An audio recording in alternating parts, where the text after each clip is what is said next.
خوشخبری یہ ہے، بہت بڑی خوشخبری ہے ماشاءاللہ. آج کیا تاریخ ہے؟ 28 ذی القعدہ. انشاءاللہ 2-3 دن کے بعد وہ 10 دن شروع ہونے جا رہے ہیں کہ جن میں نیک عمل اللہ تبارک و تعالیٰ کو ہر چیز سے زیادہ محبوب ہے. یہ آپ لوگوں کے لیے خوشخبری ہے. آپ لوگوں کو اللہ نے ہم سب کو زندہ رکھا ہے، اللہ تعالیٰ زندہ رکھے. پہلی ذی الحجہ سے 10 ذی الحجہ تک وہ مبارک ایام آنے والے ہیں جو اللہ تبارک و تعالیٰ کے یہاں بڑے محبوب ہیں.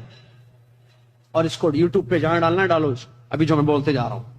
اللہ تبارک و تعالیٰ نے فرمایا والفجر ولیال عشر، قسم ہے فجر کی، قسم ہے 10 راتوں کی. اللہ تبارک و تعالیٰ نے ان 10 دنوں کی جو پہلی ذی الحجہ سے 10 ذی الحجہ تک کے ایام ہیں، ان کی قسم کھائی اللہ تعالیٰ نے. اور اللہ تبارک و تعالیٰ جب کسی چیز کی قسم کھاتا ہے تو اللہ نے اس میں جو فضیلت رکھی ہے اس کی وجہ سے قسم کھائی جاتی ہے، جیسا کہ اہل علم کا قول ہے. تو ان 10 دنوں کی قسم اللہ پاک نے کھائی ہے، جیسا کہ صحیح تفسیر اس آیت کی ولیال عشر جو حافظ ابن کثیر رحمۃ اللہ نے بیان کیا. فرسٹ ذی الحجہ سے 10 ذی الحجہ تک قسم کھائی اللہ نے ان 10 دنوں کی. رسول اللہ صلی اللہ علیہ وسلم حدیث میں فرماتے ہیں، صحیح حدیث بخاری کی، ما من ایام العمل الصالح فيها یا فيهن احب الى الله من هذه العشر. قیل ولا الجهاد في سبيل الله، قیل یا رسول اللہ ولا الجهاد في سبيل الله، قال ولا الجهاد في سبيل الله الا رجل قد خرج بنفسه وماله فلم يرجع من ذلك بشيء. الحدیث و کما قال رسول اللہ صلی اللہ علیہ وسلم فرماتے ہیں ان 10 دنوں کا نیک عمل اللہ تعالیٰ کے یہاں ہر چیز سے زیادہ محبوب ہے. باقی دنوں میں جتنے اعمال کیے جائیں ان سے زیادہ اچھا ان 10 دنوں کا نیک عمل ہے. تو آپ سے پوچھا گیا کیا جہاد سے بھی افضل ہے؟ فرمایا کہ جہاد سے بھی افضل ہے، الا یہ کہ وہ آدمی جو نکل چکا ہے اپنے نفس اور مال کے ساتھ اور لوٹ کر نہیں آیا ہے. محترم سامعین و ناظرین، یہ حدیث ان 10 دنوں کی فضیلت کو بیان کر رہی ہے کہ کتنے مبارک ایام یہ ہیں. بلکہ علماء کا فتویٰ ہے، ابن قیم رحمۃ اللہ علیہ وغیرہ کے، رمضان کے دنوں سے بھی زیادہ افضل ان 10 دنوں کی فضیلت. بلکہ آخری عشرہ ہے نا رمضان کا، ان کے جو دن ہیں، ایک ہوتا دن ایک ہوتا رات، تو ان دنوں سے بھی افضل ان 10 دن ذی الحجہ کے دن ہیں. البتہ راتیں وہ راتیں ہیں، ایام آخری عشر کی راتیں ہیں ان کی، کیونکہ ان میں سے ایک لیلۃ القدر ہوتی ہے، اسی لیے وہ راتوں میں وہ فضیلت ہے. لیکن دنوں میں اطلاقی طور پر ان 10 دنوں کی فضیلت تمام دنوں پر ہے. تو یہ بہت بڑی خوشخبری ہے ہمارے لیے کہ اللہ تبارک و تعالیٰ ایک ایسا موقع ہمیں دے رہا ہے کہ جس میں ہم خوب نیک عمل کریں. اور اللہ تعالیٰ کو سب سے زیادہ پسندیدہ اعمال ہیں. جب اللہ تعالیٰ، اس کا فائدہ کیا ہے؟ اگر ہم وہ کام کریں گے جو اللہ کو زیادہ پسند ہے تو اللہ تعالیٰ ہم سے خوش ہو جائے گا، اللہ راضی ہو جائے گا ہم سے. جب اللہ ہم سے خوش ہوگا، اللہ راضی ہو گیا، ہماری دنیا بھی بن گئی، ہماری آخرت بھی بن گئی. آدمی دنیا بنانے کے لیے پیسہ کماتا ہے، سہولیات کا انتظام اپنے گھر میں رکھتا ہے تاکہ دنیا اس کی سکون سے گزرے، لیکن دنیا بنتی ہے نیک عمل سے. اللہ تعالیٰ نے فرمایا من عمل صالحا من ذکر او انثى وهو مؤمن فلنحيينه حیاتا طیبہ ولنجزیہم اجرہم باحسن ما كانوا يعملون.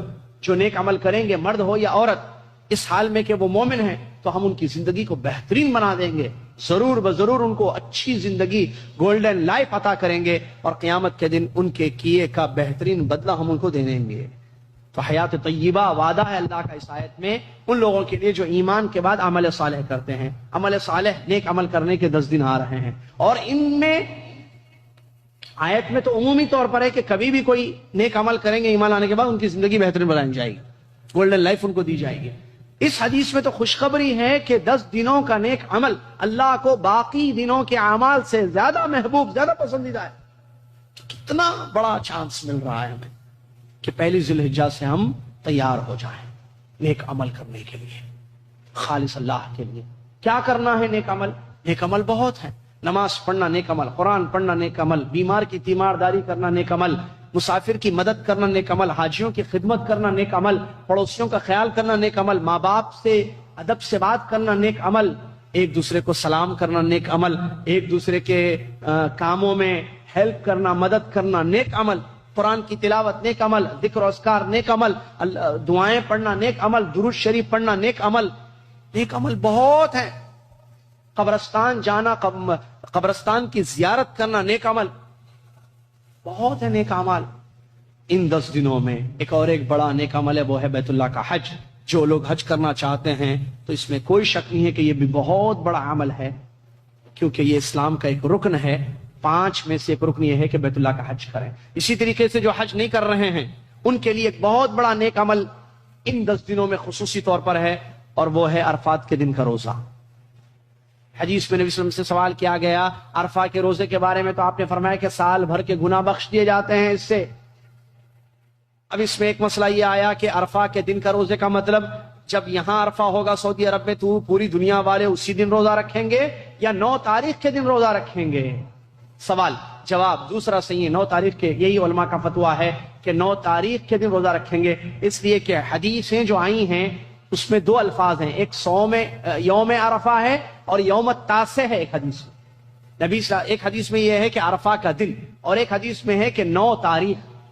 تو اگر ہم عرفہ کا دن مراد لے کر ساری دنیا میں جب یہاں عرفہ کا دن ہوگا اس دن روزہ رکھیں گے، تو دوسری روایت میں 9 تاریخ کا جو لفظ آیا تو 9 تاریخ تو نہیں ہوئی آپ کے پاس، تب آپ کیسے روزہ رکھ رہے ہیں؟ اسی لیے علماء نے یہ فتویٰ دیا ہے کہ آپ اپنے ملکوں میں جب 9 تاریخ ہوگی اسی دن آپ عرفہ کا روزہ رکھیں گے۔ یہ بہت بڑا عمل ہے، اس سے سال بھر کے گناہ معاف ہو جاتے ہیں، اور یہ 10 دنوں میں سے ایک دن کا عمل ہے۔ اسی طریقے سے 10 ذی الحجہ کے دن جانوروں کی قربانی دینا ان لوگوں کے لیے جو حج نہیں کرنا چاہتے، اضحیہ جس کو کہتے ہیں، عید کی قربانی، یہ بھی بہت بڑا نیک عمل ہے۔ اور یہاں مسئلہ بتا دوں، جو آدمی عید کی قربانی دینا چاہتا ہے، جیسے آپ پاکستان میں، انڈیا میں، یا آپ یہاں جدہ میں، تو آپ 1 تاریخ سے قربانی دینے تک 10 تاریخ تک اپنے بال اور ناخنوں کو نہ نکالیں۔ کیا آپ کے بیوی بچے بھی اس میں شامل ہیں؟ نہیں۔ آپ من اراد ان یضحی، جو اضحیہ کرنے کا ارادہ کرتا ہے، جو قربانی عید کی دینا چاہتا ہے 10 تاریخ کے دن عید کی قربانی، تو اس کے لیے چاند دیکھنے، ذی الحجہ کے چاند سے لے کر آخری تک، کب تک؟ قربانی دینے تک بال اور ناخن نکالنا منع ہے، یہ سنت ہے، اس کا احترام۔ اس کے علاوہ جو چاہے آپ کریں، نیک اعمال بہت قیمتی ایام ہے 10 دن، ان میں بڑی فضیلت ہے، علم حاصل کرنا بھی ایک بہت بڑی عبادت ہے، اور نیک اعمال تو مختلف ہیں جیسا کہ کچھ ہم نے ذکر کیے ہیں۔ کہیں ایسا نہ ہو کہ 10 دن آئیں اور چلے جائیں اور ہم اللہ کی پسندیدہ کام نہ کریں۔ آدمی کمپنی میں اپنے باس کو خوش کرنا چاہتا ہے، بیوی شوہر کو خوش کرنا چاہتی ہے، بعض ایسے بھی شوہر دنیا میں ہیں، آپ کو شاید تعجب ہوگا، جو بیویوں کی خوشی کے پیچھے دوڑتے رہتے ہیں ہمیشہ۔ تو یہ جو اپنے ساتھیوں کو، اپنے سے بڑوں کو خوش کرنے کا ہوتا ہے، کیوں؟ بڑا خوش ہو جائے گا، باس خوش ہو جائے گا، مسئلے حل ہو جائیں گے، ہمارے کمپنی کا مینیجر خوش ہو جائے گا، سیلری بڑھ جائے گی۔ تو آدمی جو ہے اس کے لیے خوش کرنے کی کوشش کرتا ہے، اپنے بڑے کو، اپنے مینیجر کو، اپنے باس کو، اپنے ذمہ دار کو۔ اللہ تبارک و تعالیٰ سب سے بڑا ہے۔ اذان میں مؤذن صاحب ہمیشہ آپ کو یاد دلاتے رہتے ہیں، لیکن شاید الفاظ پر کبھی غور نہیں کیا۔ اللہ اکبر، اللہ اکبر، اللہ اکبر، اللہ اکبر، کتنی مرتبہ سنے بچپن سے؟ اللہ سب سے بڑا ہے، اللہ سب سے بڑا ہے، اللہ سے بڑھ کر کوئی نہیں ہے۔ جب رب کو ہم نے خوش کر دیا تو پھر دنیا بھی ہماری سنور گئی، آخرت بھی ہماری بن گئی۔ کامیاب ہے وہ شخص جس کا رب اس سے خوش ہو جائے، رب جس کا اس سے خوش ہو جائے۔ ہم سب کا رب اللہ رب العالمین ہے، اگر ہم سے خوش ہو جائے تو ہمارے لیے اس سے بڑی خوشخبری کا، اسی لیے میں نے کہا دورے میں ایک بہت بڑی خوشخبری آپ لوگوں کے لیے ہے۔ 10 دنوں کا نیک عمل اللہ کو بہت، ایک ہوتا ہے پسند، ایک ہوتا ہے احب۔ اللہ کو زیادہ پسند ہے، حدیث کے یہ الفاظ ہے، تو زیادہ پسندیدہ کام نیک اعمال ہے 10 دنوں میں۔ 10 دنوں سے پہلے عمل پسند ہے اللہ تعالیٰ کو۔